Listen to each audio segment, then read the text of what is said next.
On se serait pris sur une voie occidentale en route pour une plaisance à travers vallées et montagnes. Mais nous sommes bel et bien au Bénin, au nord-ouest, à 700 km environ de Cotonou, sur l'axe routier Natitengo-Boukoumbe-Corontière, frontière Togo. Longue de 60 km, l'infrastructure routière, dont les travaux ont démarré il y a un peu plus de 2 ans, est désormais ouverte à la circulation avant même sa mise en service officielle. Ceci au grand bonheur des usagers qui voient en ce joyau un véritable don du ciel. Avec cette route, on a remarqué un net changement d'abord au cœur de la ville, où la fluidité du trafic est vraiment impeccable. Nous avons aussi des facilités d'accès maintenant à la ville capitale du département, Natitengo, où dans un temps très record, on se retrouve pour régler certains problèmes qu'on ne pouvait pas régler en moins d'un jour, 2 jours. L'arrivée du goudron à Boukoumbe désenclave notre commune. Je suis toujours sur la route de Natitengo. Entre-temps, c'était la croix et la bannière. Mais aujourd'hui, je peux vous dire que joindre Natitengo, ça se fait assez facilement. Dans un passé récent, il fallait passer 2 heures, voire 3, pour allier Natitengo et vice-versa avec tous les risques d'accident ou de panne de tout genre. Mais depuis que le goudron est passé par là, une demi-heure suffit pour parcourir le trajet. Pour se rendre à Natitengo, là, vraiment, c'est plus de 2 heures de temps, au moins, avant d'arriver à Natitengo. Je te quitte. Aujourd'hui, là, si c'est trop là, tu fais 45 minutes. Sinon, avec 30 minutes, tu es déjà là-bas. C'est très, très, très rapide maintenant. Et nous sommes très contents de ça. La réalisation de cette voie a forcément un impact positif sur la santé des populations. Désormais, les évacuations sanitaires se font aisément vers les hôpitaux de référence de Natitengo et les cas d'accidents mortels dus à l'impraticabilité de la piste sont du passé. Avec la voie rouge, pour évacuer les patients, les patientes, c'était très difficile. Et parfois même les gens passaient par Tangueta. On voyait que c'était mieux par rapport à la voie de Boukoumbe Natitengo.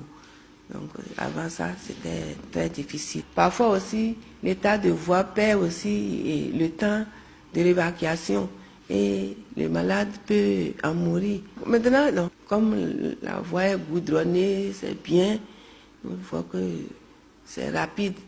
Le déplacement, le temps est moins maintenant par rapport à avant. Et l'ambulance va, le chauffeur va vite, il revient. Autrefois classé parmi les localités les plus enclavées du pays, Boukoumbe sort désormais de son isolement et s'ouvre au reste du monde. Véritable offre de soulagement pour les agents de l'État, mais aussi pour les opérateurs économiques de la région. Si chaque fin de mois je viens à Natitengo, c'est pour prendre le salaire, parce que le salaire, il n'y a pas, les banques que nous percevons, il n'y a pas ces banques à Boukoumbe.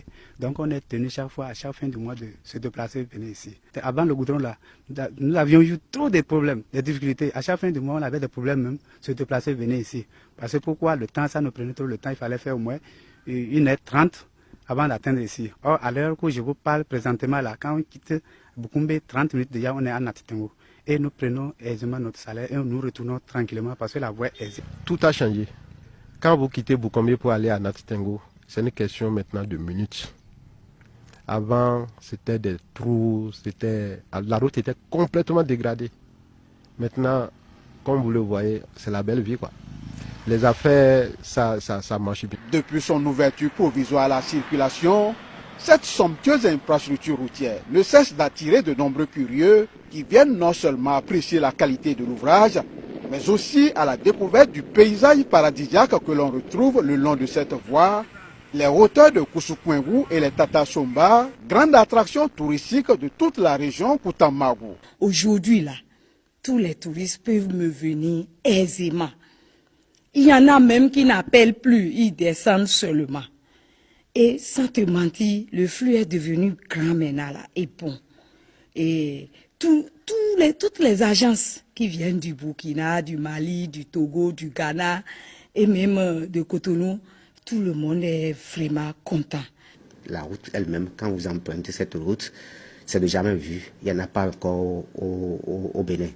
C'est-à-dire sur la colline, la montagne de Koussoukouengou, vous voyez le paysage, vous voyez tout Boukoumbe, vous voyez tout est vert. tout est vert. C'est là d'abord même le tourisme commence même avant de descendre au niveau des Tatas. C'est la toute première fois depuis les indépendances que Boukoumbe bénéficie d'une telle infrastructure routière et ce grâce au gouvernement actuel et son chef. D'où cette marque de reconnaissance des populations au chef de l'État. C'est l'occasion pour moi de remercier le chef de l'État, son Excellence Patrice Guillaume Athanase. Une fois après le lancement du bitumage de la route, nous on s'attendait encore, comme par le passé, que cela prenne le temps. Mais du coup, on a vu des engins et cette route qui était prévue pour s'achever en 30 mois, aujourd'hui est déjà achevée avant le délai. Donc nous le remercions, la population de Boukoumé, le conseil communal, les sages et tous les cadres de Boukoumé lui sont reconnaissants. Je tiens très sincèrement à dire merci à tous ceux qui ont financé, tous ceux qui ont travaillé avec vraiment assez de cœur, parce que cette route à voir ce qu'ils ont mis dedans, ça va durer même un siècle. Au-delà de cette reconnaissance à l'homme fort de la rupture, les populations souhaitent la réalisation de la bretelle Boukoumbe-Nadoba frontière Togo, celle de Korontier-Dipoli frontière Togo et le bitumage de l'axe Boukoumbe-Tangueïta dénommé axe de la Pendjari.